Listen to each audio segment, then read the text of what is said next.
Order, order. Welcome to the Liaison Committee on Monday, the 21st of July 2025. We're delighted to have the Right Honourable Sir Keir Starmer MP in front of us as the Prime Minister to answer questions from chairs of various select committees across the House. Prime Minister, as usual, you would expect us to be on top of our brief. We know that you're on top of your brief, so we don't need the background to every answer. I'm sure you'll just answer the questions that we're asking, and if not, we'll chivvy you along. But I wanted just to start with you seeing what reflections you've got. You've been in post for a year now, and I wondered if you could give us a quick vignette, a picture of what you think the UK, what you want the UK to look like in 3 years' time after the first term or so of your premiership. I want people to feel better off. And there has to be a central focus on living standards. I want them to feel, as they will, that the health service is working much better, is there for them and their families in a way that it hasn't been for many years. And I want them to feel safe and secure both in their immediate neighbourhood and as a country, both our borders and national security and defence. So they're the three things that I'm focused on more than anything else, those three things. I want them to feel that we've cleared up the mess that we inherited after the election. It was a huge mess because we had a broken economy and broken public services, and that we're on the road to rebuilding the country. Okay, thank you. And what about child poverty? What would you like to see as progress on that? Well, I mean, poverty and tackling poverty and breaking down barriers has to be central to everything that we do. People will not feel better off or safe and secure if we haven't tackled poverty. But I'm very clear in my own mind that we must tackle poverty by putting in the support that is needed, but also break down the barriers to opportunity, because otherwise we won't fix the very deep and complex causes of poverty, and that's why it's central to what we are doing. And it's not a one department issue, it's across all departments because it is so complicated and deep rooted. But it's got to be more than just support to deal with poverty as it is today, but also to put in place the measures to ensure that people can get out of poverty and stay out of poverty. And that's why, broadly speaking, the strategy we've adopted has four limbs to it. The first is to increase income, the money coming into people's pockets, if you like, into their household. To decrease costs to them, to strengthen the local support they have, particularly back into work, but in other ways, and to boost financial resilience. And I'm very proud of the fact that the last Labour government drove down poverty, and I'm determined this government's going to as well. Okay, you talked then about working across departments. You've obviously got the missions that you're working towards. What are you personally doing from the centre in number 10 to make sure that those departments work together? Because sometimes in Whitehall you can pull one lever somewhere and it doesn't have the desired effect. It can actually have a perverse outcome. So how are you going to make sure you're stitching those issues together? Well, the first thing is to make it absolutely clear this matters to me, and matters to number 10 is one of the central things that I want to drive, and that our priorities are the three that I set out earlier on. 2, to put in place the cross-departmental working, which is often the most difficult bit. And then to set up the relevant task force. For child poverty, obviously, we've set up a designated task force to look specifically at child poverty, to devise our strategy. And that reports in, so I have oversight of that, so that everybody can see it's a number 10 Prime Minister priority in what we're doing. And it would be your aim to see child poverty reduced by the end of the Parliament? Oh, yes. Thank you. Yes, as I say, the last Labour government got child poverty down, and I want to get child poverty down. Thank you. Florence Eshelombi MP. Thank you, Chair. Thank you, Prime Minister. You mentioned that child poverty is central to that. For every child to be lifted out of poverty, Prime Minister, will you agree that they need to live in a safe, warm, secure home? Remember the tragic case of Awab Ishaq, the 2-year-old that died in Rochdale in, frankly, unsuitable, uninhabitable conditions of damp and mould. And it's welcome that the new government has set its priority on tackling this issue. Prime Minister, when this new regulation is highlighted and brought in later this year, are you confident that this legislation on tackling damp and mould will be enforceable? Yes, I think it's really important, and thank you for highlighting it, because it was a terrible case that in this country, in these times, anybody could die in those circumstances. So that's why we made the pledge to put it into law. We've put it into law, and we will. I don't think we can simply say that that law on its own will do all the work that is needed. That is why we've strengthened what we've put in place for standards in housing across the board, including checks on landlords to do things like electricity safety checks as well. So yes, I'm confident that it's the right law. Yes, I think it is enforceable and will be enforced. But I don't think in any of these fields to do with either housing or poverty, there's one silver bullet that solves all the problems. Because one of the issues, Prime Minister, you may be aware, is that a number of landlords, including local authorities, are saying that they're struggling in terms of the funding and enforcement to carry out those necessary checks. We've heard that the courts, we know that there's a backlog in the courts in terms of residents bringing forward those cases. So just coming back to that enforceability, Prime Minister, as a lawyer, you know, for anything to be enforceable, it has to have the right protection around it. So just wanting to know if there's been discussions in that interdepartmental discussions to make sure that these cases are escalated when tenants bring them before the courts. Yes, there have been. And one of the ways in which I've set up the work of government is to have key ministers on key commitments reporting in to me for a stocktake on a regular basis, where we go through progress, what measures are in place, etc. And housing, as you would expect, is one of those. There are 6 areas where we have these regular stocktakes, and housing is one of them. So the Deputy Prime Minister and her team come into number 10. And we have a session where we go through a number of different issues, but decent standards and housing and enforceability is among them. Okay. You'll recall last time we met, Prime Minister, I asked you about the government's decision to freeze the local housing allowance. And coming back to the issue around child poverty, this is an area which is keeping many children and their families in poverty because they cannot afford the rent. The recent data from the local government association responsible for all councils shows that there's a funding gap of around £7 million over the last 5 years. This is a key area pushing many people more into poverty. So I asked you again, Prime Minister, do you think that that was the right decision from a government that's ambitious on tackling child poverty? Look, I think I defend the decisions we've made. Obviously, we head into the autumn. We will get to another budget, and there'll be a chance to look again across the board. But we certainly made the right decision first time around. I think I'd also emphasise something I touched on last time, which is, in the end, with housing, we need to build and make available more housing across the board. There simply isn't enough, and that but means the starts, price goes Prime up. Minister, you may have seen are quite low. We're not building those houses quickly enough, and we will see more people and more children in poverty. We can't build our way out of this crisis. So in the interim, what more can the government do to help alleviate that poverty? Well, that families as I are say, there'll be facing? a child poverty strategy which we're setting out in the autumn. We will go into the budget in the autumn as well, and alleviating poverty is a priority of mine. I do think that we need to build more, though, and we have to build more because we've had a problem for many years of not building enough social and affordable housing in this country. And until we crack that problem, we will never be able to get to the fundamental roots of the failures here. And that's why, on that issue in particular, I'm pressing the Deputy Prime Minister very hard. Prime Minister, on that though, when homes are built in expensive parts of the country, it's very hard for social landlords to afford to buy them at the rate they would need to pay, make sure that the rents are truly affordable rents. So is there anything that on your radar about how you're going to ensure that not just the supply of housing, but the supply of really properly affordable social housing is... Yeah, that's why we've made a commitment within the building commitment for social and affordable housing and put down £39 billion, which is the biggest amount that's over 10 years. Put behind. Well, yes, but... I'm just saying, just be clear. Well, I appreciate that, but there is always the duty of government to deal with the here and now, of course, but also to deal with the mid and long term. And one of the big problems, in my view, of the last 14 years is nobody did the mid and long term. So we lived with the ever-decreasing cycle of failure and short-term sticking plaster, and I'm determined that we're going to cut through that. Thank you, Chair. Thank you. Sir Geoffrey Clifton-Brown. Good afternoon, Prime Minister. Good afternoon. Just following on from Florence's last question on local housing allowance. Some 45% of households now face a shortfall between the local housing allowance they receive and the rent they pay. Some local authorities top this up, and that's costing them in aggregate £204 million.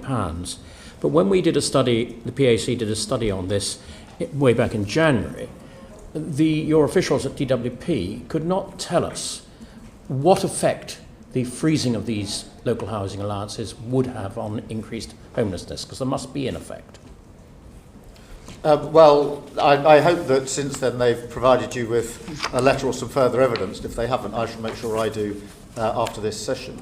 But in relation to homelessness, that is also an initiative led by the Deputy Prime Minister. It's one of the priorities that I've given her, and we have put a lot of money, so £950 million, into more temporary accommodation. That's money straight into local authorities, because often it's a lack of temporary accommodation that is one of the causes of the problem.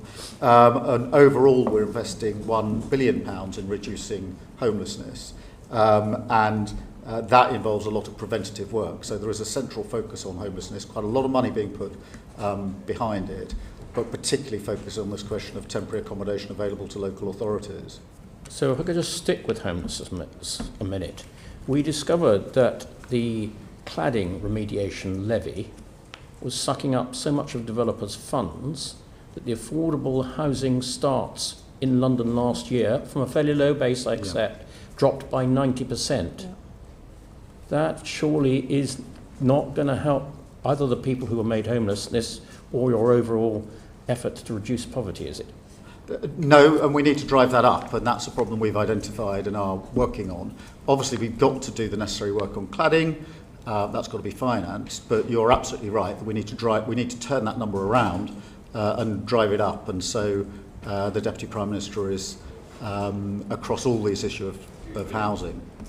So one of the hardest things I found in our inquiry was that at June 24, almost 6,000 households with children were being housed in bed and breakfasts, of which almost 4,000 were over the 6-week limit. I just ask you, Prime Minister, to imagine what it's like living in B&B with children, especially over when you're having to get out probably at 9 o'clock in the morning and not come back till 6 o'clock in the evening. It must be pretty hard. And of that, so we found that 39,000 households were living in occupying temporary accommodation outside their normal home area. So there will be people living over the 6-week limit with B&Bs, with children, outside their area, trying to struggle to get to schools or work or whatever it is they have to do. I really wonder, what would you suggest you can do to begin to solve that problem? Well, firstly, let me acknowledge it's a real problem, has a huge impact on families, and not just the physical aspects of living in those conditions and the cramped and small circumstances, but also in very many cases the ability of a child, for example, to get on with their homework and get on at school. So it has not just immediate short-term consequences, it has longer-term consequences, because those same children, once they're struggling at school, will then struggle further down the line in school. That is why it's important that we have put the extra money into temporary accommodation for local authorities to make sure there's a wider range of accommodation. Now, you can't fix this overnight, but you're absolutely right, it needs to be turned around for all the reasons that you've identified, and I absolutely understand. Thank you very much. Thank you, just on that, Prime Minister, every homeless child means a child missing school, a child missing out on a vital and welcome breakfast club that your government have committed to, a child or adult missing out on those extra hospital appointments because they don't have a safe and secure home to go to. We are seeing councils at breaking point because of the additional money spent on temporary accommodations. A number of councils declaring bankrupt because of temporary accommodation. This is not sustainable.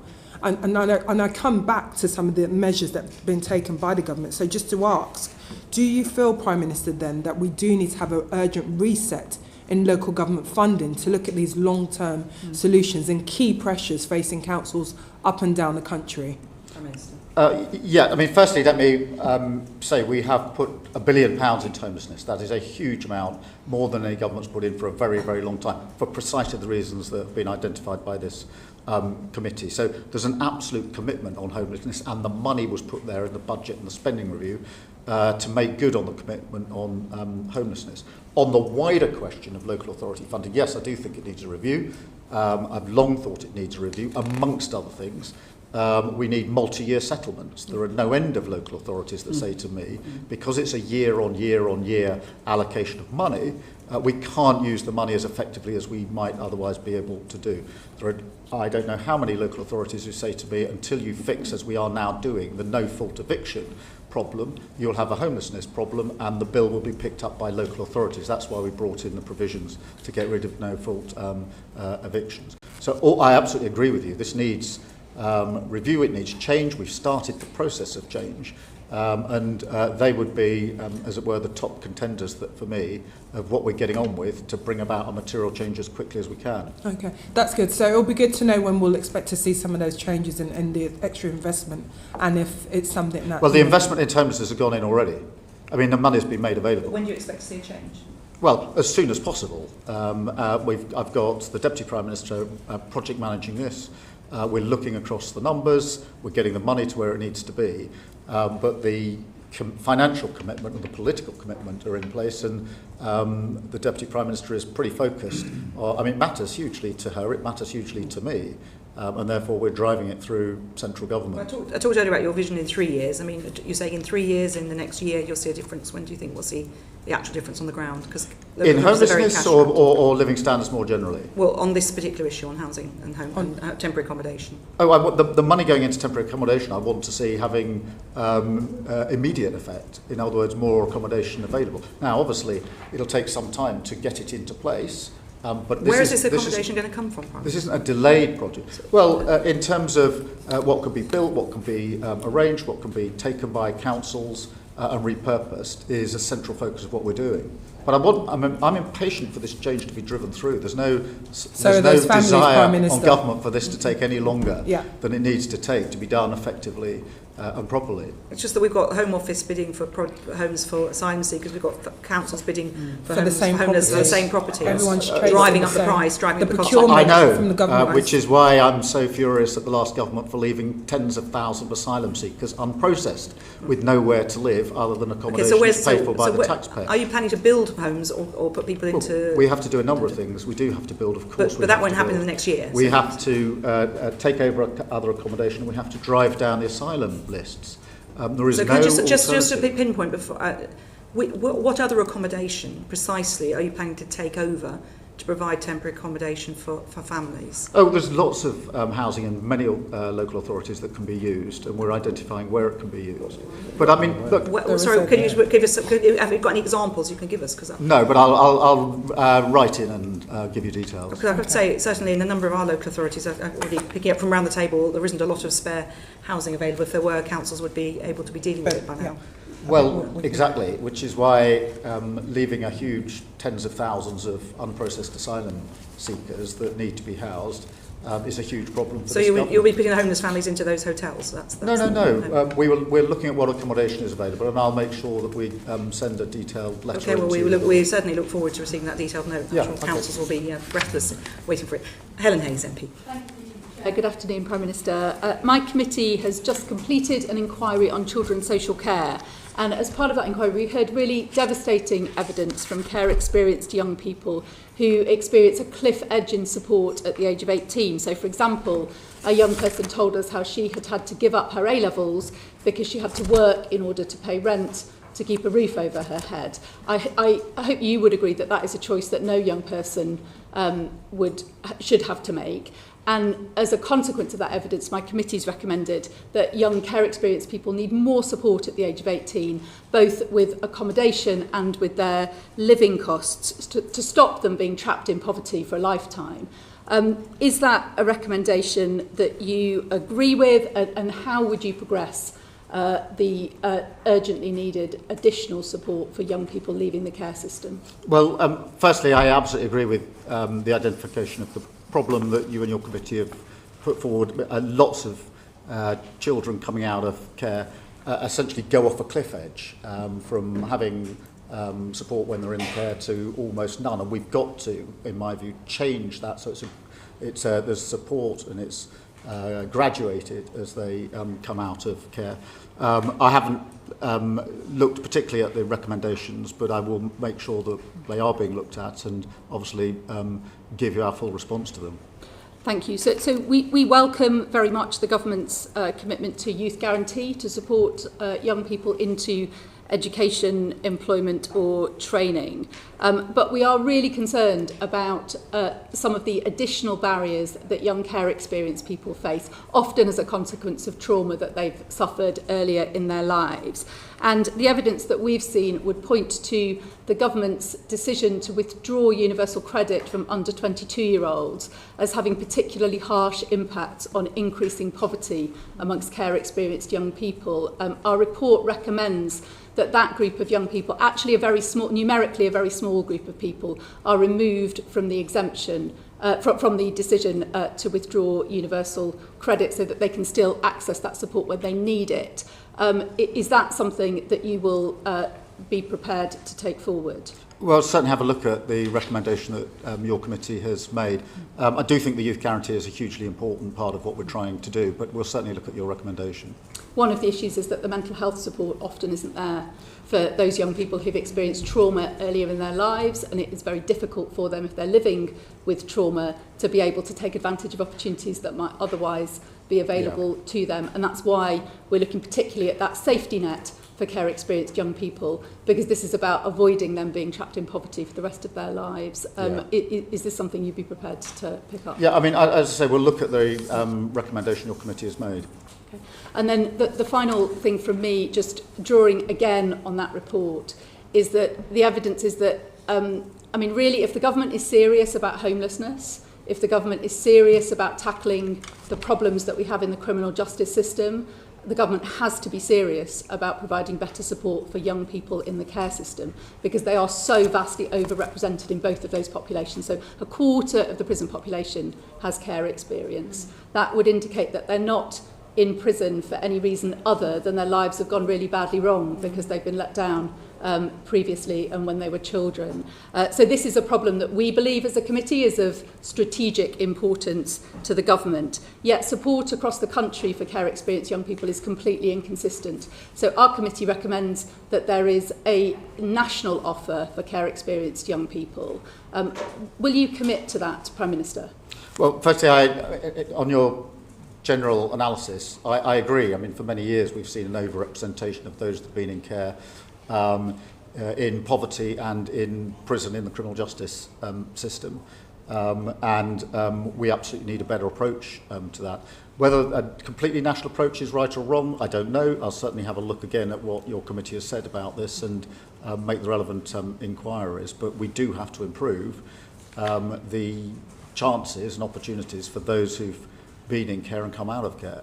And it starts obviously with what has been a cliff edge for many of them, but then continues with quite deep-rooted problems very often for the rest of their lives. On current policy, they will still face that cliff edge and they will still fall through gaps in support because there is not a national safety net for them. So I hope that is something that you'll look at in detail and come back to this committee in due course with progress. Okay. Thank you. Thank you very much, Ms Hayes. Debbie Abrahams MP. Thank you, and good afternoon, Prime Minister. Since you were last before us, Prime Minister, my committee published our interim findings on the Pathways to Work inquiry in May, where we expressed our considerable concerns about the imminent UC and PIP legislation, and particularly in terms of the changes in eligibility of these benefits, with the potential of pushing 250,000 disabled people into poverty. Now, I acknowledge the concessions the government made to the bill, but the fear and anxiety that this caused to disabled people currently in the system cannot be underestimated. I just wondered what you'd like to say to them now and what you will be doing differently in the future. Well, it's very important that they feel secure and supported, and that is at the heart of what we are doing in the changes we're making to welfare and related areas. I want to see more opportunities and more support put in place. And some of that will come from the state, some of it can come from employers. I'm absolutely clear in my own mind there's more that employers could do and the state can help them to do to encourage those with disabilities to come into work and to retain if they are in work.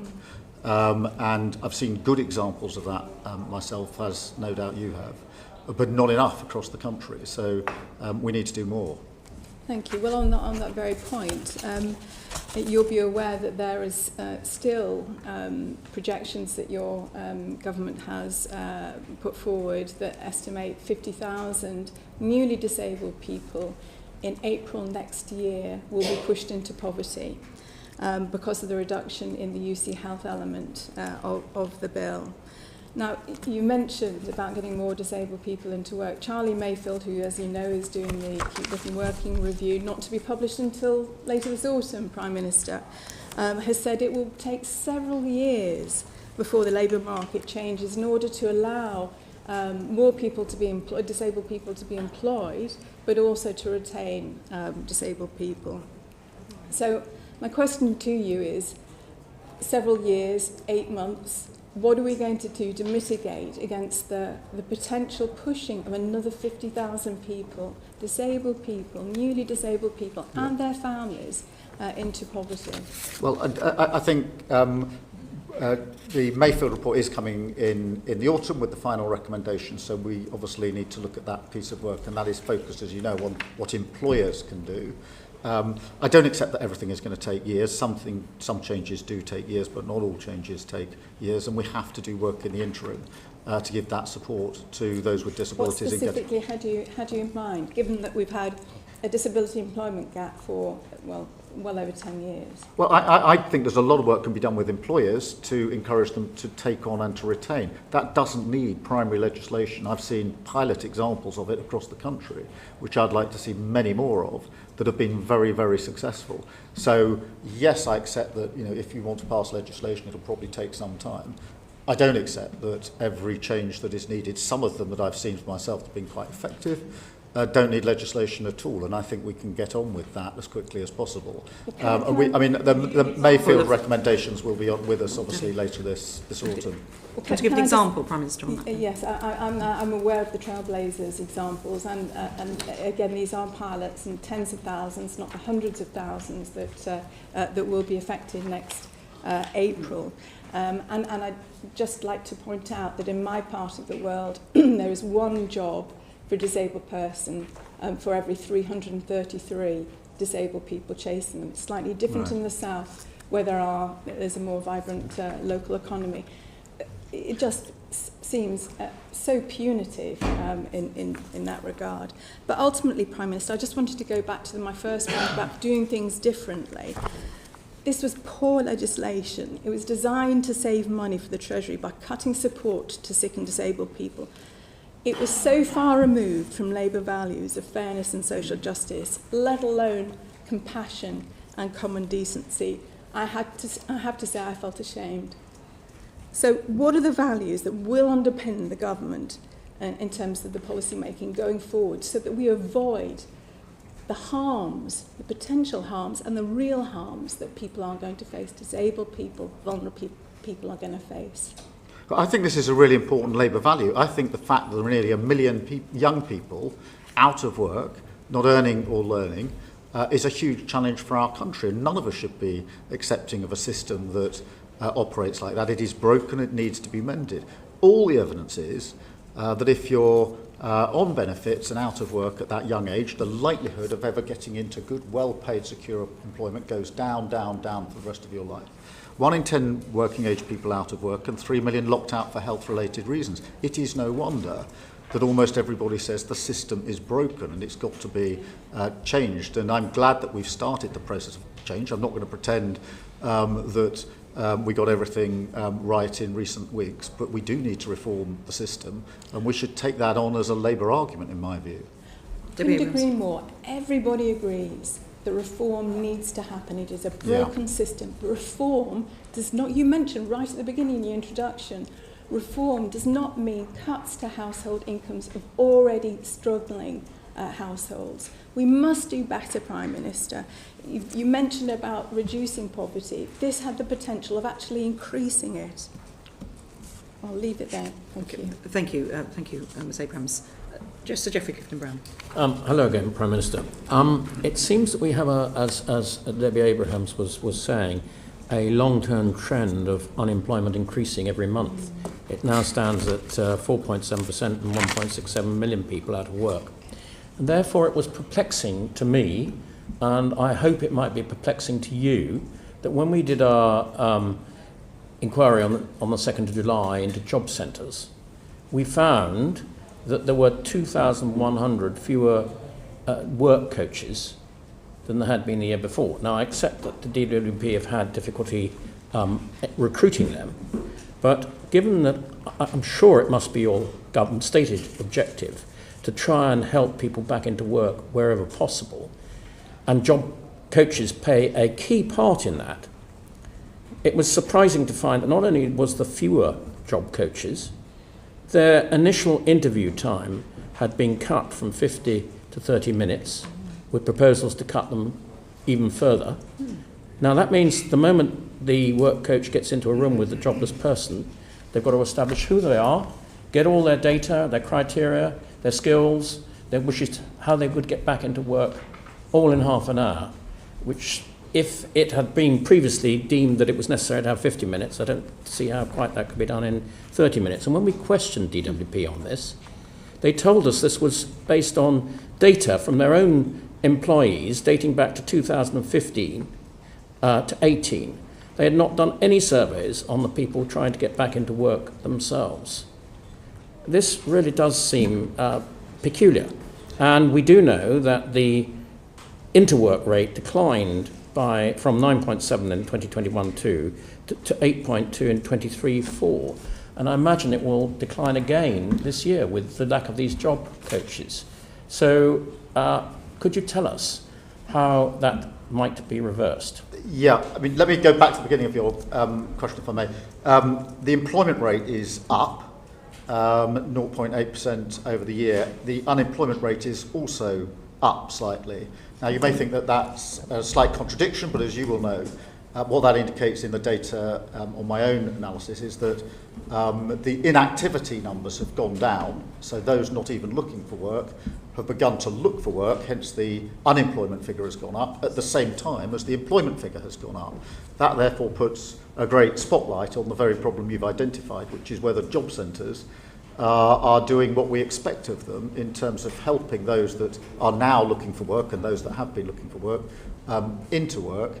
I think we have already started the programme of changing the way job centres work, because there's not enough time coaching and helping people into work. I also don't think that many businesses are actually going to the job centre when they have a vacancy. I've talked to lots of businesses myself and said, when you do have a vacancy, are you putting that at the job centre so we can match up the local jobs that are available with those that are looking for work? And the answer is most of them don't go to the job centre. So there's a lot of change in the job centres that we've already started and we need to see through for the very reasons you've identified. So, Prime Minister, I don't think you quite answered what I asked. And you said, I think, that the job coaches were going to be given more time. In fact, not only are the initial interviews cut from 50 to 80 minutes, the follow-up interviews are also cut considerably as well. So in other words, people seeking to get into work are finding it more and more difficult because they're getting less and less advice. Yeah, I mean, I'll take away the point you're putting to me. I'm not across the details of how many minutes are allocated to the coaches in job centres, but the broad principle that you're putting to me, as it were, I agree with, which needs to be more support for people to get into work, and we need to change the way job centres work altogether, in my view, and change the very nature of them, which is part of the work that we're doing. But I will take away the particular issue you put in terms of the minutes allocated and get a fuller answer to you. Sorry, final question from me. You said just then you want to change the way job centres work. Do you want to just elucidate on what's in your mind on that? Yeah, I don't think most businesses are advertising in job centres, and I think there's a basic mismatch between what is genuinely available in an area for those that are going to a job centre and that which they're being presented with. And I think it's a problem we've got to sort out. Okay. That is because people don't have faith in the job centres. Businesses don't, so you haven't got the job centre doing the job it's intended to do. I also want to look, whether it's minutes allocated or whatever it is, I do think there's more support, and we've allocated money to support people into work, and that needs to be used much better in my view. In terms of the precise minutes allocated at face time or sport time, I'm not across the detail of that, but absolutely clear that we do need that more support. They're the two fundamental changes that are needed for job centres, to my mind. Thank you. Thank you, Prime Minister. Liam Byrne MP. Prime Minister, thank you. You said at the top of the meeting that your vision for 3 years' time is that, in your words, I want people to feel better off. Just so we're absolutely clear, is the ambition that everybody in our society should feel better off in 3 years' time, including the poorest 40% of households? Yes. So you'll be aware of some quite troubling forecasts from, for example, the Joseph Rowntree Foundation that says that, in fact, having looked at all the measures that the government's announced on the table by the summer, the bottom 40% of households are not going to be better off in 3 years' time. They're actually going to be £1,200 a year worse off. So what do you think needs to change between now and the end of the Parliament so that everybody in our society is, in fact, enjoying higher living standards? Well, we need to do a number of things. The first is we've got to get much better growth into our economy and create more wealth in the first place. And that's why we've put so much store on ensuring that we took necessary measures at the budget to deal with our inheritance. We then had a spending review which was targeted across the country at this question of making sure that if there is a thriving economy, it's a thriving economy in every part of the country and not just in some parts of the country. And it's why we've already in the spending review focused on things like the living wage, the national wage, and the minimum wage, and ensuring that wages are going up. They've gone up more in the last 10 months. They went up in the last 10 years. So that's the first part. The second part then is the poverty strategy that has to ensure that this is across the whole of society and every location, because in addition, as you all know, to the growth figures, we've had inequality variances across the country, place by place, and we have to have a laser focus on that, because whilst we want more wealth creation and the economy to thrive, and we do and we will, we can't have that as London and the South East and redistribution as a sort of one-word answer for the rest of the country. To my mind, that is fundamentally wrong. Mr Byrne. The challenge that we've got, though, is that the Bank of England now forecasts that wage growth is going to slow down. Joseph Rowntree Foundation says that earnings for the bottom 40% are going to fall by £700 a year. The Office of Budget Responsibility says real household disposable income is going to fall to almost zero in a couple of years' time.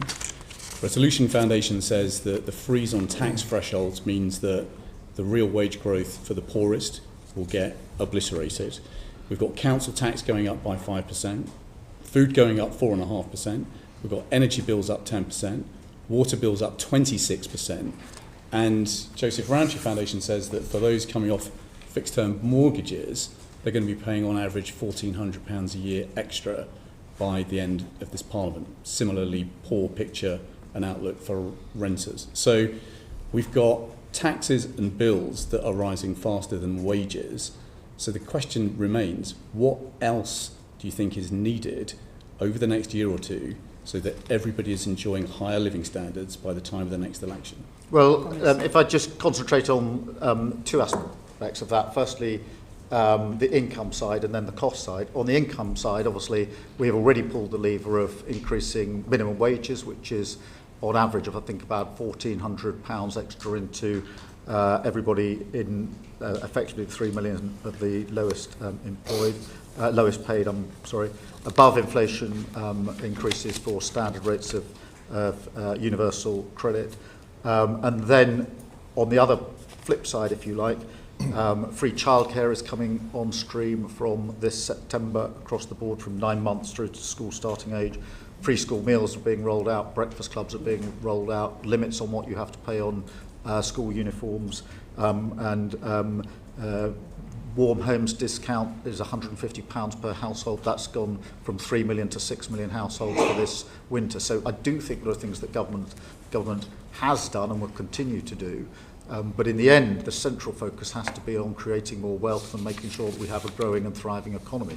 That's been the single biggest failure of the last 14 years, which is we haven't had an economy that has grown in any significant way. These are all important steps forward, but having reviewed everything that you've just announced, the Resolution Foundation said that the poorest half of households, by the time of their next election, will still be £200 poorer than they were last year. So, the question remains, over and above what you've announced, what else do you think is needed in order that everybody in our society is enjoying high living standards in a couple of years' time? I think we need a central poverty strategy, and we're putting that around the child poverty strategy, which we're rolling out in the autumn. But you could cut people's taxes. I mean, if we taxed investment income in the way that we do work, if we tweaked up capital gains tax so that it was fairer, there would be enough money to deal with the fiscal pressures that we forecast and deliver a big, bold working class tax cut, just as they delivered in Australia. Surely that should be an idea that remains on the table going into the budget. Well, I'm not going to be tempted to start speculating on what might or might not be in the budget. It's going to come in the autumn. We will get the forecasts. The Chancellor will set out her decisions according to that forecast, but I'm not going to be drawn into speculating on what that might be at this stage. Well, Chair, the Prime Minister didn't rule that out, so I'll take that as a win and quit. Well, we're in for a long 6 months because no Prime Minister or Chancellor ever says in advance what's going to be in the budget, and every day there'll be a story saying doesn't rule out. Okay, we absolutely, Prime Minister, we're very aware of that. Mr Barclay. Thank you, Chair. Prime Minister, you've just been at pains to point out to Mr Byrne how much you're spending on different things. In May, the government had the second highest borrowing since records began, with only peak COVID in May 2020 being higher. Sorry, I missed the middle word there, Steve. I'm so sorry. In May, your government borrowed the second highest amount since records began, £17.7 billion you borrowed just in the month of May, and only peak COVID in May 2020 was higher. Do you expect borrowing this year to be higher or in line with forecast at the budget? Oh, in line with forecasts, and there have been monthly fluctuations, usually for global reasons, as you'll have seen in a number of other countries. But we have also obviously got our overarching fiscal rules in place, which are ironclad, one of them relating to borrowing as a proportion of debt. So tomorrow we will get both the June figure but also the figure for your first year in government of how much you've borrowed. You're expecting that to be in line with what was set out in the budget? Well, I'll see what the figures are tomorrow, and there have been, I think every month this year there have been fluctuations, broadly driven, and I think generally accepted as driven by events that are happening globally, almost capable of being tracked to them day by day, but I want to be in line with the forecasts. And we've got the fiscal rules in place to ensure that we are in line with the forecasts. Well, the spending decisions you're talking about weren't global factors, they're national decisions. At the spring statement, the OBR found that there was a £14 billion deterioration in the fiscal forecast, the fiscal outlook from between the budget and the spring statement. Industry analysts are predicting a similar amount of deterioration ahead of the budget. Again, is that something that you would reject? Well, my experience so far has been of different predictions almost on a weekly basis as we get into the final stages of the budget, which is why I think it's important to see them over a slightly longer term and see what precisely those forecasts are when we get to the autumn. And I don't say that frivolously. I was very concerned only a few weeks ago when the conflict in the Middle East looked like it was going to escalate rather than de-escalate. I was very concerned about the impact that would have on oil prices and on our economy as a result. And therefore, I do think it's important for us to see this over a slightly longer term. We're tracking it, as you'd imagine, people would accept very, that very slight closely. variations. What I'm trying to tease out is whether there's a trend, and you're rejecting, for example, pretty widely accepted industry analysts that there's an expected further deterioration. For example, ING had predicted a further 14 billion. You're saying that's quite wide of the mark. Well, let's see what the OBR's forecasts are in the autumn. Right. As I say, my experience is that those forecasts change on a pretty regular basis, often according to external factors, and trying to guess now what the forecast might be in the autumn is fraught with all sorts of difficulties. Fine. In terms of consistency then, given other things change, is it reasonable to say, with regard to the fiscal headroom that you set out, that as a point of principle, you feel that there should be a reasonable amount of fiscal headroom? Yes. And you took measures to restore the headroom in the spring statement. Was Yes. that because the fiscal headroom you put in place at the budget was too insufficient? No, I don't think so. I'd gently point out that the fiscal headroom we put in the budget was considerably more than the last government put in their last budget by some measure. But then there was a lot of fluctuation in the early part of this year, particularly with conflicts in different parts of the world, but also with the immediate after effects of the tariff decisions that were being taken, for example, in America, had an impact. And it was right, in my view and the Chancellor's view, that we retained the fiscal headroom. Okay, so even though the headroom at the budget was insufficient and you, in my view, rightly took measures at the spring statement to restore it, the OECD are wrong when they said last month, again, pointing to how thin the fiscal headroom is. Again, you feel both industry analysis is incorrect, and you see warnings from the likes of the OECD as incorrect in terms of suggesting it is way too thin. No, I'm not saying they're incorrect. I'm just saying I think it's important for us to look at it in the round and over the slightly longer period. I do think it's important to have that headroom, which is why we put it in the budget last autumn, and why in the spring statement we took the duty, to put that headroom back in, which is what we did. The OBR found that of 21 forecasts that they have done since 2010, all but one of those was overly optimistic.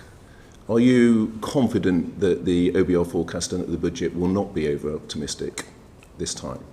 Well, I don't know. I mean, look, that's a matter for the OBR.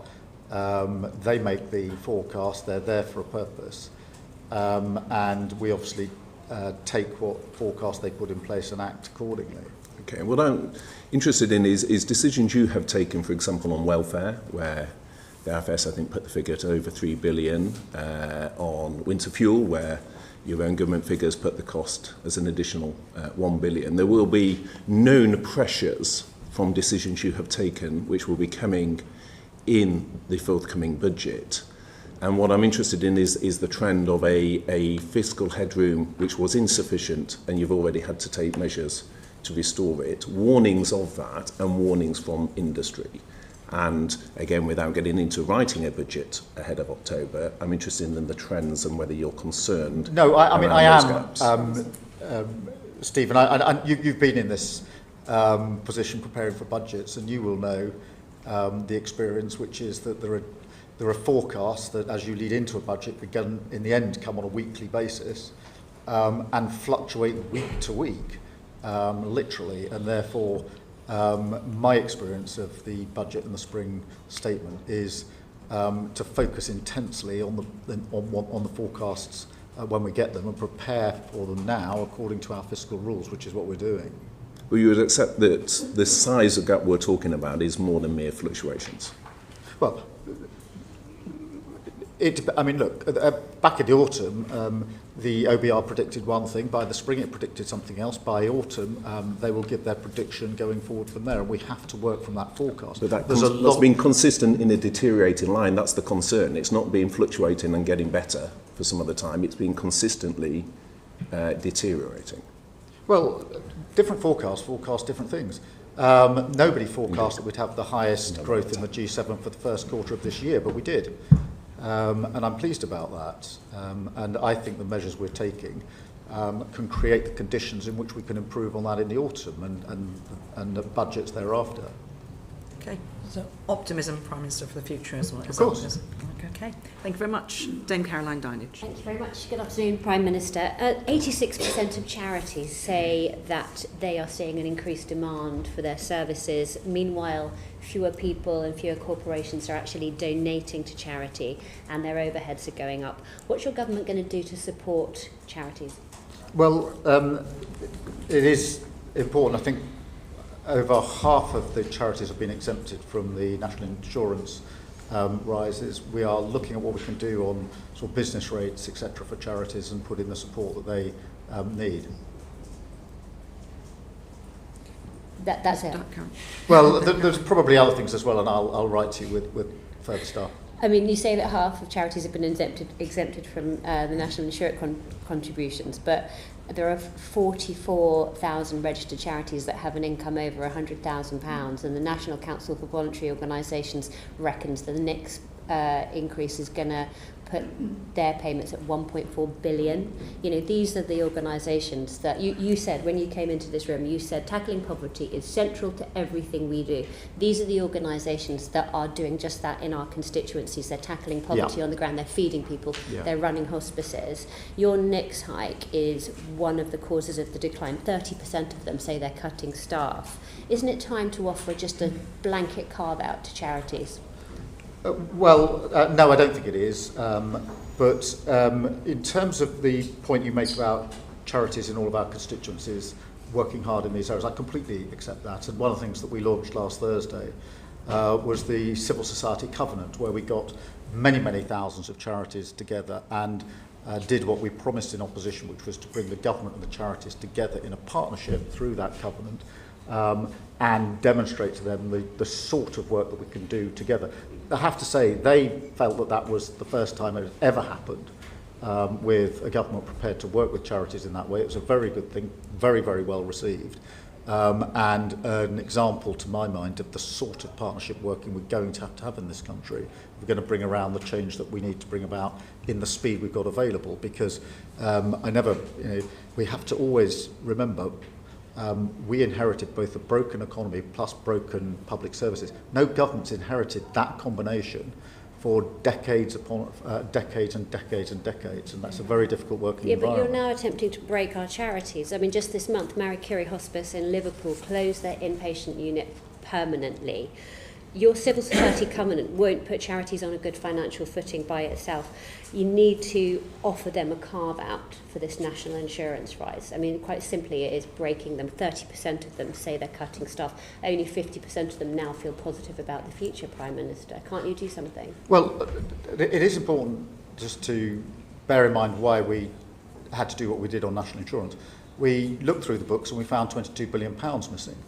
And we had to do something about it because that's a serious problem. But you can't do that on we addressed that at the budget. At the same time, we used the money from that NICS increase to invest hugely in our NHS. Hence, we promised 2 million extra appointments in the first year of Labour government. We've done 4.5 million.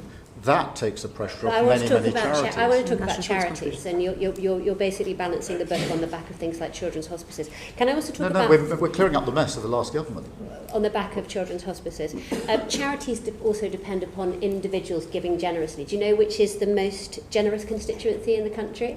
No. It's Sheffield Hallam. 1.9% of income of the average congratulations to Sheffield Hallam. I know, great, right? Do you know which are the least three generous?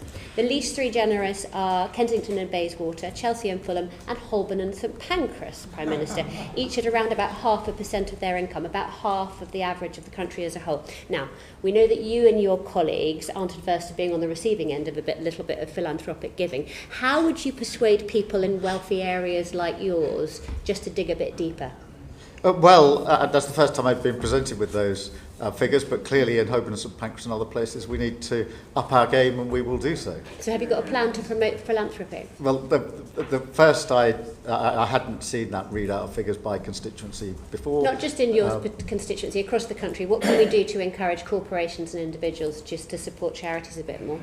I think we should do everything we can to get them to support charities and individuals. Like what? Everything we can, like what?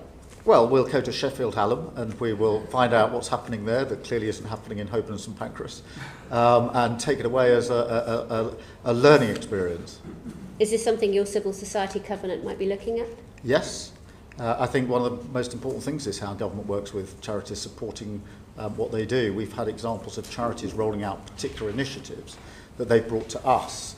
So one of them was the Macmillan initiative on giving people guided support to the charities that they might need if they're diagnosed in that particular case with cancer, but with other diagnoses. They did that as a local plan. We've taken that now as a nationally rolled out plan, working with those charities. Very, very good. And that's an example Excellent. of the Good covenant example. working together. Can I move you on to the BBC? Because that's a bit of a regressive tax in itself, the licence fee. What's your view on how it might be reformed? And also, we were promised the BBC Charter review at the beginning of the year. What's holding it up? Well, we're going through the review, and it'll obviously come to its conclusion. We keep an open mind about what we need to do with the licence fee, but we are working closely with the BBC. We're going through that review. Will we see the consultation paper on BBC Charter review before October? I don't know off the top of my head, but I'll certainly write to you and let you know. Well, in December we were told it would be early in the new year. A fortnight we were told it would be later this year. So I will try and get a more accurate date for you. Do you know what's holding it up? No, I'll try and get you a more accurate date. Okay. Okay, thank you very much, Dame Caroline. Ruth Cadbury MP. Thank you. Good afternoon, Prime Minister. In answer to questions on poverty earlier, you acknowledged the need that earnings growth and economic growth has to happen across every part of our country. Now, away from large city centres, people who don't have access to a private car are dependent on minimal and sometimes non-existent local bus services to get to work, training, take their children to childcare, and to get to affordable shops. In the Transport Committee inquiry on buses, we've had evidence that to our inquiry that 56% of small towns in the southwest and northeast are complete public transport deserts, and that this lack of buses impacts on the growth of those small towns. So how is the government going to ensure that its current bus reforms actually close the gaps around the country in the way that is happening in Ireland, and that the buses bill doesn't just prevent more decline in the inadequate status quo? Well, firstly, I think I'm right in saying more people use buses than any other form of transport, and therefore it's hugely important, particularly in rural areas, but just across the piece. And there is a direct correlation between that sort of travel and building the local economy, so it's vitally important. We did invest a lot of money in the budget in buses, and the spending review set out, I think it was £900 million of investment. But there's also, in direct answer to your question, I think a number of other measures that we've taken that are important. Capping at £3 the bus fare until March 27 is really important. But equally, in the bus services bill is the socially necessary services, because it's not just the price, it's the route. And too many times in the past there have been examples of profitable routes having too many buses and non-profitable routes not having any buses at all. So having that provision in is very important, as is the expansion of the ability of local representatives, mayors, but also other local authorities to take more control over the buses in their area, all of which I think will change the landscape here. It's true that the buses bill is changing the governance structures, and it's also true that socially necessary routes are identified.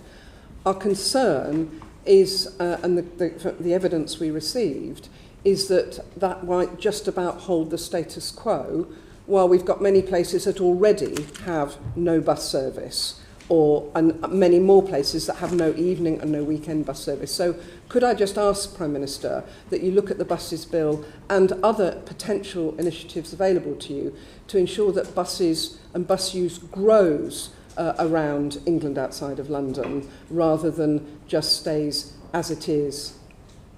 Yes, certainly. And as I said, we've put quite a lot of investment into the budget, but you're absolutely right, that needs to do more than maintain the status quo. I don't think it was a status quo, I think it was probably reducing, but it needs to more than stabilise the situation and improve the situation. Thank you. Thank you very much, Ms Cadbury. Nick Smith MP. Thank you, Prime Minister. The Chancellor established long-term measures to boost our economy. The industrial strategy provides important detail, as did the spending review. However, truth is, some of our former industrial areas are much harder to revitalise. So, for instance, in the South Wales valleys, almost a quarter of young people are economically inactive. Will the government look at concentrated regional investment for areas like this, proud places which once powered our country, still need a helping hand? Yes, I think this is really important, and obviously this is long-term issues in communities that have been overlooked, in my view, for a very, very long time. I think there are a number of measures that we are taking that are really important. To give some examples, Cardiff and Newport investment zone will drive growth, particularly in manufacturing in that area, much needed skills that are transferable. There's a Newport semiconductor cluster which will support hundreds of highly skilled jobs. You'll be well aware of all the support that's going into Tata Steel, into Port Talbot, and Tata, the owner there, that we're working with very closely. And I was very pleased to see the electric arc furnace work start just last week or the week before. But in addition to that, and really to tie it to the previous questions, we also need to invest across Wales and South Wales in particular in transport and rail across the region. Thank you for the answers, particularly on Newport. That's very close to the Eastern Valleys, where I'm from. But also, Prime Minister, can we invest in the future in a much more localised ways in the valleys? There's 750,000 people there. They need good support in the future. Yeah, absolutely. And the transport improvement, the local growth work that we're doing, and the empowering of local authorities and working with the local, with the Welsh Labour government central to that in terms of what we're doing. Thank you. From Wales to Scotland, Patricia Ferguson. Thank you, Chair, and good afternoon, Prime Minister. The Scottish Affairs Committee has recently been looking at those former industrial areas in Scotland, and we've observed that persistent long-term poverty and poor outcomes occurs in many of our former industrial areas, particularly those that are not close to major towns. So what steps is the government taking to ensure that the benefits of the industrial strategy reach those communities? And what work are you doing with the Scottish Government? But also, what is the role of the Scotland Office in helping to deliver those outcomes that we want to see?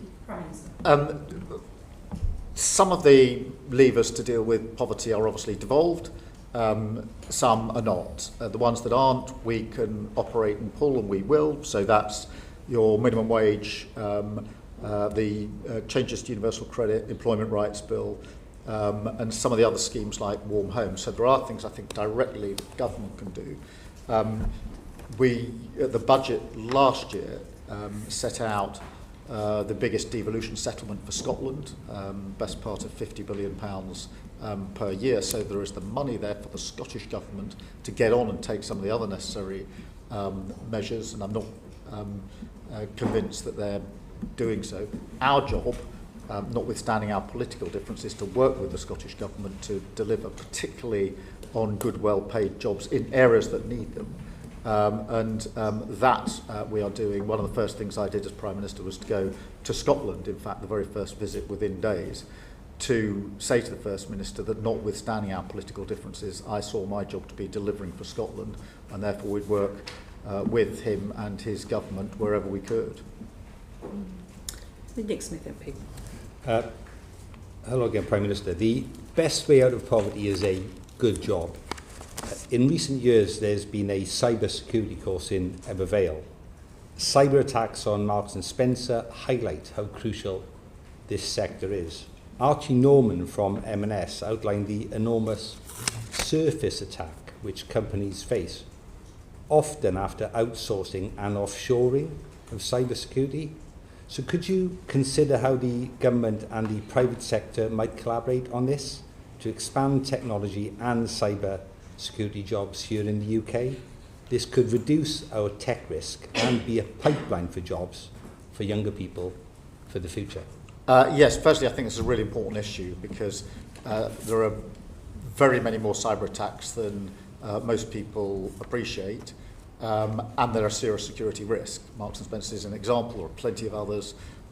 including concerted cyber attacks on the government and on our public services, which we deal with day in, day out. So it's in our interests to work both with the private sector, which we are doing on initiatives in very many constituencies to build up those jobs and develop the skills that are going to be necessary, but also working with our security and intelligence services, and in some cases with our military as well, in terms of the work that we're doing on cyber. So this is an area where you can see room for expansion. We put in the money at the spending review on this because I'm very concerned about the increasing risk of cyber attacks across the board. Mr. Smith. Just to emphasise, however, this issue of outsourcing and offshoring of cybersecurity, if you could please go back to the private sector about that, I think that'll help a lot across our country. Yes, I'll do that. Are you specifically looking at any, promoting any training in places like the Welsh Valleys in order to promote cyber training for young people to help build skills in those areas Mr. Smith's highlighted? Yes, there are initiatives in... Have you got any specifics you can give? It would appreciate you may not have that. I know there are, but what I'll do is I'll make sure they're available to the committee. Thank you. Patricia Ferguson. Thank you again, Prime Minister. Many of the communities we're talking about in both Scotland and in Wales have had difficulties now for quite some time. This is not a new problem. These are obviously very hard to reach communities in that sense, but many of them actually possess quite high levels of manufacturing skills that we could use in the to promote the industrial strategy.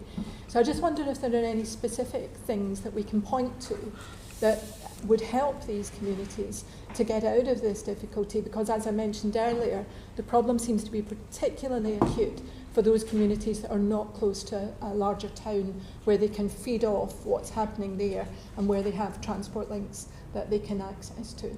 Yeah, I think local growth plans are part of the answer to that. I think making sure we retain the skills and the jobs in the places we've got them is hugely important. I'll give two examples of that. Grangemouth is an area where we put quite a significant government amount of money behind it recently.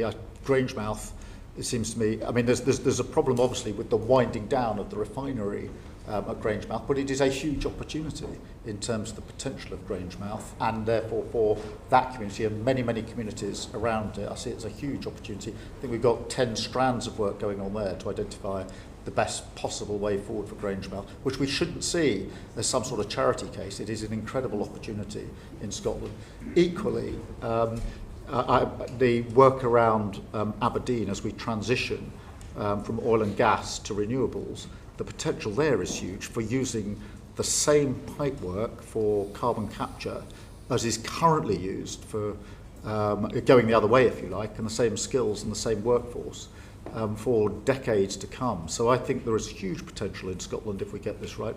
I would also add that thanks to our India trade deal, most whisky distillers in Scotland are saying to me they're now going to struggle to produce enough whisky to export. It's a problem they are absolutely loving, but it just shows how the trade deal has direct impact on that issue in Scotland in particular. Ms Ferguson.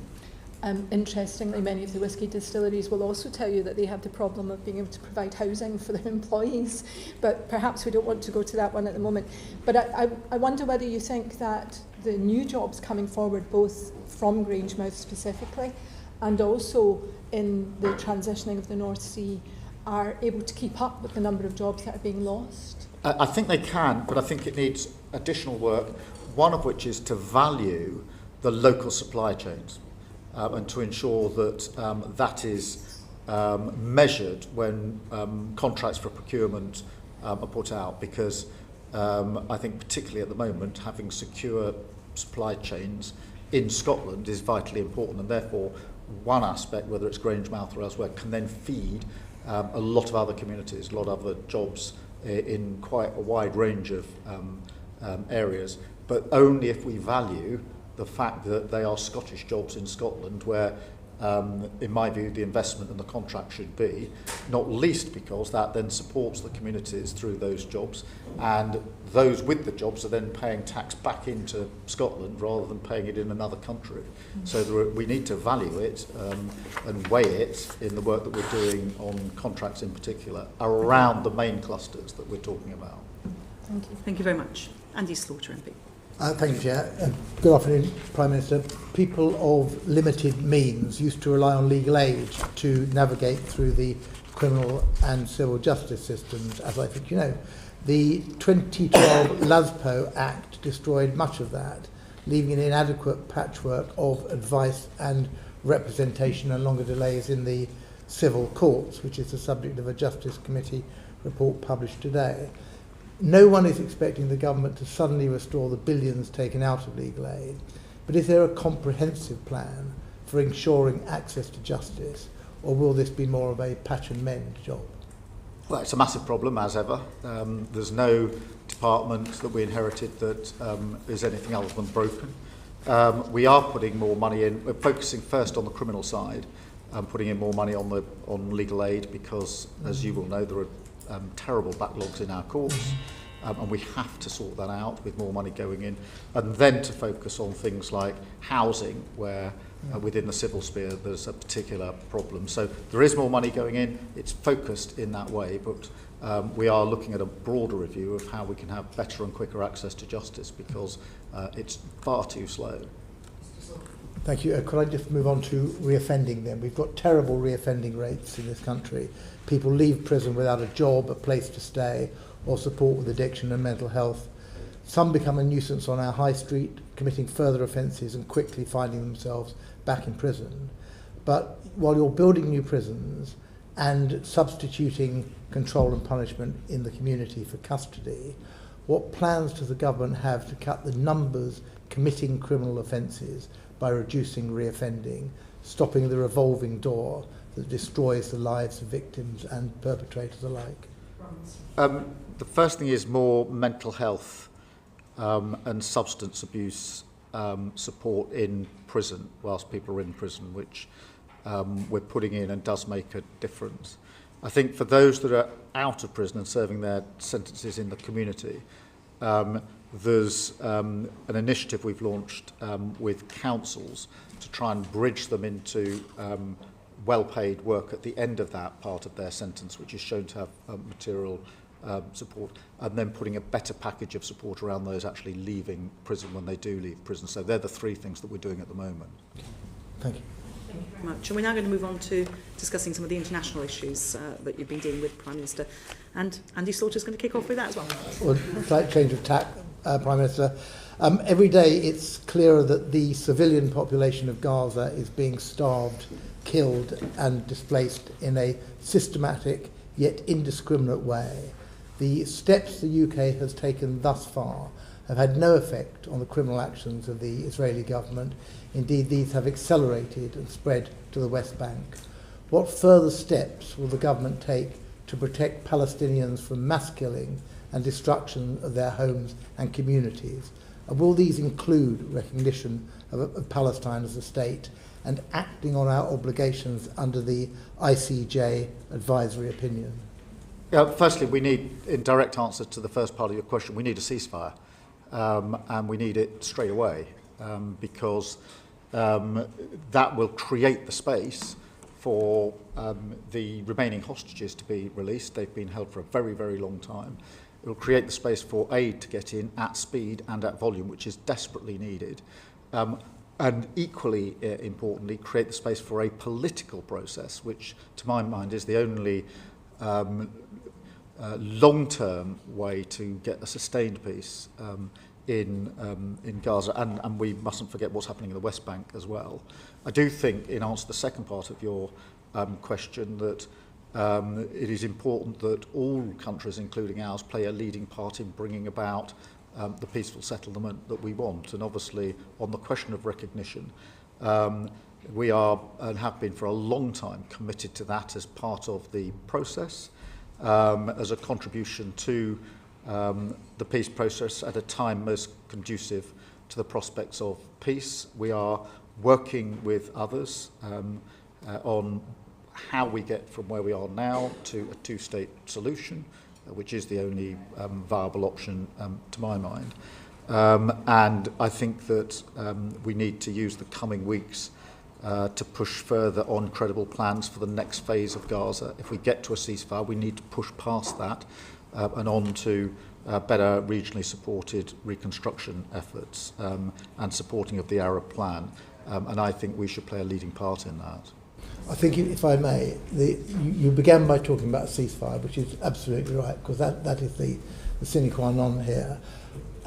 But we hear a lot of words, and there's been another statement, I understand today, a joint statement with 25 countries, but people are asking for action. You must hear that, and certainly the Foreign Secretary hears that every week in the House of Commons, and we have yet to see any steps that have led the Israelis to take action on a ceasefire.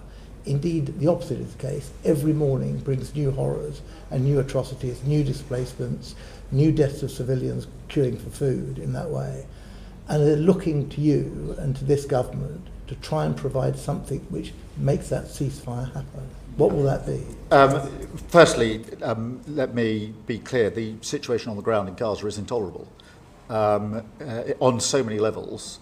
And we make that absolutely clear in all of our exchanges with Israel and with other countries. Whether that's the deaths for those that are queuing for aid, whether it's the plans to force Palestinians to live in certain areas or excluded from certain areas, they're all intolerable and absolutely wrong in principle. We have taken action, as you know, in terms of sanctions, in terms of what we're doing with arms sales, and we are working hard with allies to ensure we bring about a ceasefire. That is not straightforward, as you will appreciate. It is important that we're working with the Americans on this, as you would expect. But we need to get to that ceasefire to create the conditions for everything else that needs to happen, and we'll continue to do so. It is a really important part of the work that we're doing on a day-to-day basis. We should have responded to the advisory opinion by now. It's over a year since that was issued. Well, I mean, there's a lot in it, and we're working through it, and we will respond in due course. Thank you very much. Dame Emily Thornbury. No one can deny that our relations with the Europeans are a lot better than they were a year ago. It's much warmer. We've had the state visit of Macron. We've had Chancellor Merz and his new treaty. We've got the E3. We've got a European summit that was a great success. So since we're on a roll, what are we going to do next? If we can agree food standards with the Europeans, at the next EU summit, can we agree some others? Can we agree something on medicines or chemicals or anything else, really? Well, firstly, I do think we've made real progress. I'm pleased that we have. We said we would reset the relations with our partners in Europe, and we've done that through a successful summit in May. And that had 10 strands to it, including an SPS agreement, which will mean lower prices in supermarkets across the country, but also really important work on defence and security. In addition to that, we've led with the French the Coalition of the Willing, which has shown our ability to pull allies together in response to the conflict in Ukraine. And that strong E3 nucleus, if you like, we had, as you say, Chancellor Merz here last week, President Macron the week before, and that core E3 is now much stronger than it's been for some considerable time. In answer to your question, I think the summit is to be a yearly summit, and it's iterative, and therefore it's not just to monitor what we have agreed, it's to go further. I would like to take up your example of medicines, to do more and more on medicines. There are other areas where I think we could and should go further. I think many creative people who are crossing borders for their artistry, their music, whatever it may be, on a temporary basis, they're not going to another country for any significant period of time, are still finding it too difficult to get in and out of a country. I hope we can make some progress there. They're not the only areas, but these are common sense changes that we could make to our arrangements with the EU, which had, in my view, very little to do with the vote in 2016, and where by resetting the mood in Europe, we now have a chance of going further. I mean, what would a better relationship look like in terms of defence with the European Union? We need, firstly, to ensure that the commitments to spend more are common across Europe, which I think we are doing. We certainly achieved that at the NATO summit. But then we need to do more than that, because if we're going to all spend more on defence, we need to cooperate and coordinate in how we're bringing about the capability. That was intensely part of the discussion with the Chancellor of Germany last week and with President Macron, which is how do we three countries in particular coordinate. So you'll have seen when President Macron was here, we agreed that on nuclear for the first time, we would look at how we might coordinate better. I'm absolutely clear in my own mind that NATO has been the cornerstone of our peace for decades.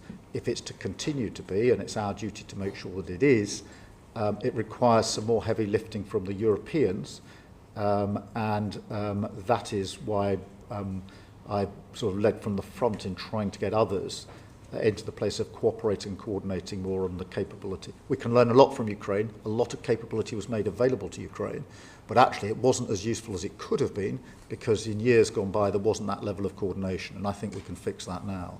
So can I ask you just about something else in relation to defence, and I think we have to ask you about this, about that shocking data breach for Afghan. I wondered, do you think there was a better way in which the previous government could have dealt with the data breach? Do you think that a super injunction was the right way? Do you think there was a better way of dealing with it? It was a shocking inheritance. We inherited the breach, we inherited the injunction, and we inherited a secret scheme.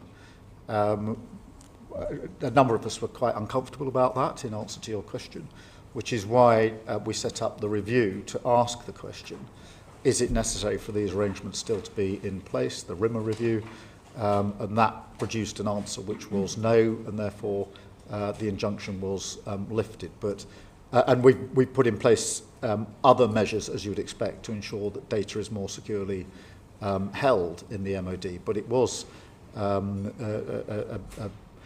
it was a breach we inherited, and I think the Defence Select Committee is looking at it now, and I hope that members of the previous administration will appear before that committee and give their explanations. Dame Emily. I just wonder why it took a year to unpick this super injunction. Can you give us any more information about that timeline?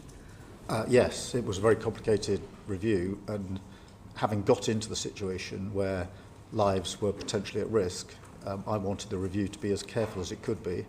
So you undertook the review because you were uncomfortable about the super injunction? Yes. But you wanted to know what the impact of removing it would be? Of course, because that was a risk assessment which held people's lives in it. Decision made on entry into government? Pretty soon afterwards, yeah. So you briefed in the first briefed as Prime Minister, not as Leader of the Opposition, just to be clear. I wasn't briefed as Leader of the Opposition. Okay. To be fair, it wasn't. Just be clear for the record. It wasn't offered to me, but to be fair to the last government, they did offer me briefings on most things. Yeah. As it happens, they didn't offer a briefing on this, but I'm not complaining as such. I didn't get offered it, but to be fair, I did get offered briefings on a quite regular basis. Okay, just for the clarity for the record. Dame Meg MP. Thank you very much, and good afternoon, Prime Minister. So the Science, Innovation and Technology Select Committee published its report into social media misinformation and harmful algorithms this month, and basically identified that the online safety regime, which this government inherited, is not fit for purpose. It's unable to tackle... So we found that the online safety regime, which this government inherited, is not fit for purpose. It's unable to tackle the spread of misinformation, and it cannot keep British citizens safe online. So can you promise my committee and everyone whose lives are impacted by the viral spread of algorithmically amplified misinformation, that the ongoing discussions on a trade agreement with the USA, or for that matter the forthcoming visits of Vice President Vance and President Trump, will not prevent you from taking the action which is so urgently needed to keep British people safe online from misinformation? I'd say two things about that. Firstly, obviously the next tranche of protections under the Online Safety Act are coming into force imminently, and we need to look at how effective they are. But I do agree with you that we need to go further than that, and in all of our analysis here and the work that we're doing, we have to focus on our national interest, what we need to do to keep our citizens safe, and also to make sure our electoral system and democracy works effectively, because I was very worried at the last election about misinformation, and I'm very worried about the potential for misinformation in future elections in this country.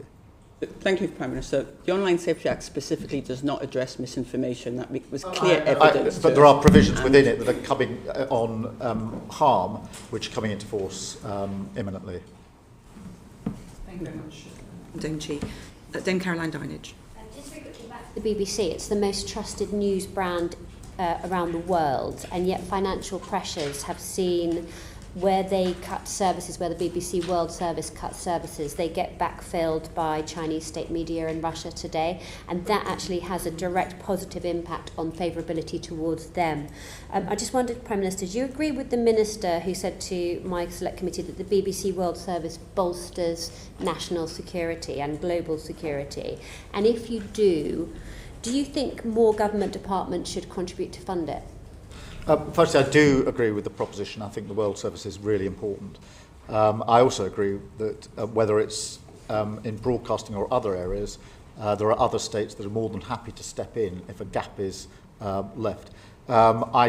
Somewhere in the pack I've got the funding arrangements for the World Service, but I can't put my finger on it at the moment. But we do need to make sure that we protect the World Service for those very reasons. It is a matter of national security. Sorry? In essence, it's been increased, but by not enough. Yeah, well, it's a constant call. The inflation that they're sort of facing in some countries is like 30%, and the increase is very tiny. And in countries like Liberia and Lebanon and Kenya, where the BBC World Service has pulled out, Russia Today and Chinese state media have backfilled. So it's just really important to put that on your radar. No, and I take that away, but I agree with the basic proposition that other countries are very quick to step in if we leave a gap. One tiny quick question. Will there be a Department for Culture, Media and Sport after the next reshuffle? Yes. And a committee to oversee it. Prime Minister, at the beginning of this session, you set out what you wanted the country to look at, and you've obviously answered a number of questions about how you might achieve that. You also, there's a lot of discussion about shake-ups at number 10. Do you think, given what you've laid out and the challenges that the country faces, there may be a benefit to bringing in ideas from outside number 10 and Whitehall, and how are you proposing to do that, if so? I think there's always room for bringing outside ideas into number 10, whether that's from the private sector, particularly those that are running businesses, whether it's from our mayors and local representatives across the country, whether it's from making better use of parliamentarians. I think there's always room for improvement and bringing in the ideas of others. I think that where people have experience on the ground, it is invaluable to hear what they say about what we are doing, we're proposing to do, and to take that on board. When you were in front of us at Christmas, you'd done 5 months. Now you've done a year. Given what you've just said, is there anything that you would have done differently, sitting where you are now, knowing what you know, compared with the 5th of July 2024? Well, I mean, we had the most terrible inheritance. And I know some people don't want to hear it anymore, but if you think about Blair, he inherited an economy which was getting better, but public services which were broken. Cameron inherited good public services, but the 2008 crash. We inherited broken public services and a broken economy. So we had to take some difficult decisions in year one, and I'm not surprised that that's been hard in places. But at the same time, we've delivered incredible numbers. Are you saying you would do nothing differently? Because I mean, you just talked about bringing people in from outside Whitehall to help shape the agenda. Is that something that you want to do more of? Well, yes, but I do. I mean, if I may carry on, we've done 4.5 million extra appointments on the NHS. That is remarkable. Nobody thought it could be done. We've got a 10-year plan for the NHS. So you talked about wanting to engage with Parliament more, for example. Is there anything it's not. Over a year, you had a chance to do this huge, the biggest job in the country, very big challenge, huge challenge. Is there anything you would, what different approach you've taken now you've had to sat in the hot seat? Well, I think we could engage Parliament more. I don't doubt that, but I do think it's important for us to remind people of what improvements we have done to the NHS, what we've done on free school meals, breakfast clubs, childcare, school uniforms, what we've done in terms of the investment we've put into road and rail, the fact we got 3 trade deals with countries which many governments tried to get deals with and didn't achieve that. And we've had £120 billion worth of inward investment. That is a record, all-time record of inward investment. And sometimes one of the mistakes we make is not shouting and loud enough about what we are achieving. We in the Labour So from that Party list focus on the 4%. of achievements, what's been your best moment in the last year as Prime Minister? Oh, walking into Downing Street and taking up the job of governing. And I wouldn't swap a single day in government for years and years in opposition. And what about your worst moment in the last 12 months? Well, every Prime Minister has challenges, both good and bad. What's the most difficult thing you've had to deal with? The worst thing was when my brother died, which for me brings the private and the public into a very tense conflict, and that was difficult. Well, thank you very much, Prime Minister. Thank you for your time. We hope you get a bit of a break over the summer. Oh, no, you didn't. I say that hopefully every time. I every thought Prime that at the beginning of the Minister, summer was last time, but it didn't work. So I'm not saying anything Thank this you time. very much indeed. If the public could stay behind, please. Order, order. I should say the transcript should be available hopefully tonight, if not tomorrow, so thanks to our colleagues at Hans Thank you, Prime